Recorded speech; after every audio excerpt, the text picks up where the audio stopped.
Hello, babies. No, you just distracted me with this dummy Sorry. coming in. I'll reset it for you. Sorry. Raymond, welcome. We're in the middle of a conversation. You can fuck Comcast if you're allowed to talk. You're probably going to be frozen here for a second. Bill, I'll reset my question to you. The middle of the Patriots defense seems susceptible to a passing offense. Okay. It was against the Titans, and clearly their run game showed some holes. Is that something that they should worry the Patriots moving forward? I think it should when you play the bigger offensive line. You remember Tennessee came with 4 tight ends out of necessity and 2 fullbacks. They came to run. They beefed up that offensive line. Patriots have a smaller defensive line, starting with Barmar's in there, and even Godchau's not that big, and Lawrence Guy, they're not these huge guys. They were getting pushed around a lot before they got to the linebacker level. A good running back, and it was going to explode that, but Buffalo doesn't have it. The real test is going to be Indianapolis with Jonathan Taylor. Buffalo has zero running game. They don't. I mean, that's what you thought Tennessee had, but I think Tennessee has a better offensive line. And again, they came to run the football, and they just loaded up to run the football. I do not think Buffalo can do that. So I think you're not going to see a lot of screens because they get no guys. Maybe Matt Breida is the only guy that's going to do that. Tennessee, fucking idiot. Tennessee is going to be the guy. Jonathan Taylor is the guy that worries you. And I mentioned it last week, on our Monday or two, whatever show, our football show. Jonathan Taylor scares the shit out of me for this team because I don't know if there's a way to stop him the way he's playing right now. He's got 8 straight games over 100 yards. So he leads the league. He leads the league in touchdowns, but that's 2-3 weeks away at this point. So we're not really super worried about it, but because Buffalo can't exploit it. But I'll just say this about that too.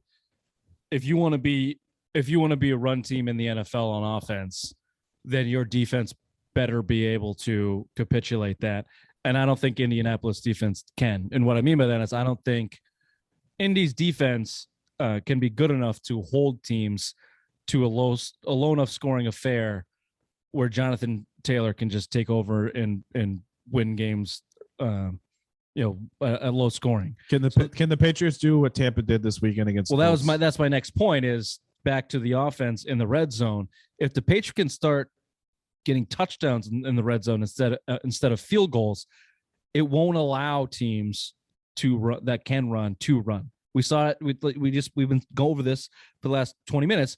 We just saw it happen with the Titans. As soon as Kendrick Bourne scored and they got down 2 scores, Tennessee couldn't rely on that run game late, and they had to go to Ryan Tannehill, and he started fumbling and throwing picks all over the fucking place.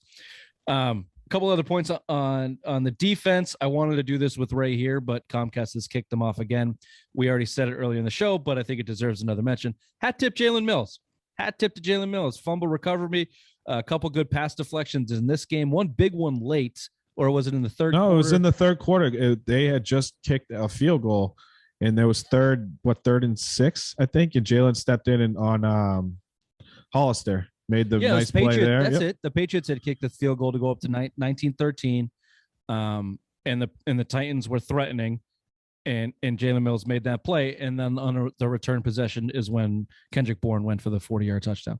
So, a nice momentum play there from Jalen Mills, who, like you've been saying, Bill, has looked good the last couple of weeks. Or silent. He's looked silent, which is what you need. I don't want to compare him to Stephon Gilmore, but he was so trash when Gilmore started this. You know what I mean? He was looking like a mega bust at $16-17 million a year, whatever he was getting paid at the time, 14, whatever. I mean, he's quietly played better and better. And I think you've seen him play better because J.C. Jackson's a prime example. You've switched your team to the zone. You've heard it after that Dallas game is when you made that switch. You gave up 450, 70 yards, whatever the fuck he gave up, the highest ever under Belichick. And then they switched to the zone. You're seeing J.C. Jackson 7 interceptions now. You're seeing Jalen Mills make plays. Adrian Phillips has got 4 picks on this team. You lead the NFL in interceptions, and you're seeing it now because you've moved to this zone. The whole defense is benefiting. You lead the NFL in defensive takeaways in the last 6 games. You took it to 17. You were -3 in the first 6 games of the season.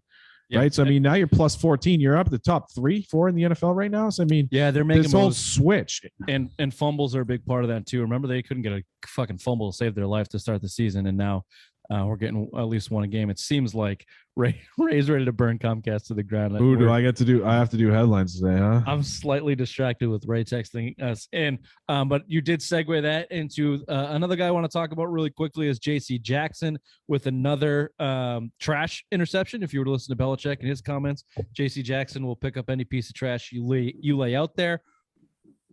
Is that a burn or is that a compliment? Oh, you heard the same thing I heard. It on, I don't know. I don't buy into that. But I do buy into J.C. Jackson is not Stephon Gilmore. He is not Darrelle Revis. I actually thought about this taking a shit today before the show. And a real quick Sunday social hour question for you.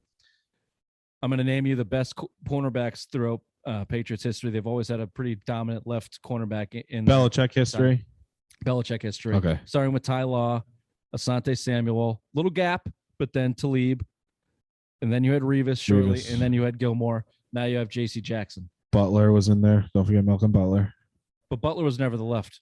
Butler was never the he was still the number one corner. He split the gap between Revis and Gilmore because Gilmore's first year was Butler's last year. You got to throw him in there.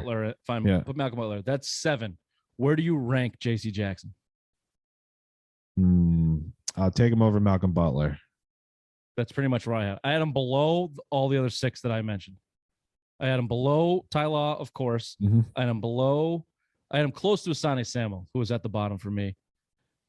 Talib, when he was with the Patriots, I thought was fantastic. Remember that Jimmy Graham game he had against the Saints? Shut him out. Yeah. I had him below Revis. He got hurt that game 14 too. Season that he was here. Revis started slow, but he turned on. He was awesome. And obviously I have him below Stephon Gilmore, who's number 2. Can I throw another quick name out for you? Prime Moreland. Prime Brandon Browner. Okay, but still, without Revis is Brandon Browner. He was with Sherman. I mean, yeah, say what you want, but again, I mean, anyway, I know what you're saying. My point is, does J.C. Jackson's going to go get whatever money he can because it's the NFL. But does he realize that it's that a little bit of the system here helping him out? And if he's put on an island out there, he's going to get made a fool out of. And another big test coming up from him, Stephon Diggs, who put him in his fucking locker last year at the end of the season. Yeah, this is the biggest test. We'll see. But again, we'll see what the zone defense is, and it starts up front. If Matt Judon keeps harassing every quarterback, if he's sitting back and kind of letting Josh Allen get kind of throw, which I expect, you're going to try to contain him in the pocket. You don't want him run on you, and see. We'll see. Can you get there with 4 guys? That's where it's going to start. So, yeah, big test. It's going to be a big test for sure. Good, beautiful, absolutely fantastic. Segue. The test coming up. We got the Bills, Colts bye week. Bills. Let's stick with the Bills. And the only questions I have is, can the Patriots win? Not the way they've been winning the last 6 weeks, which is their style, which is in front, in control, not from behind, and not in a shootout. Can they win that way if Buffalo breaks out? If they break out to a 14-0 lead and have some big plays, can the Patriots win? No, I don't. I think the Patriots are more a front runner right now, and it all starts with the defense. You get those couple drives, you go up by 2 scores, even 10 points, and you've seen it in this 6-game winning streak. Defense just clamps down. But Buffalo, they just put up 40 points on a pretty goddamn good defense in New Orleans on Thursday night and Thanksgiving. I mean, you hope they didn't find something, because this offense, going back to last year, I mean, Josh Allen was runner-up for MVP last year with over 40 touchdowns. So I mean, this is a team you don't want to face hot right now. And I mean, it all starts with defense. I don't think Mac Jones is good enough to throw for 300 meaningful in 10 yards.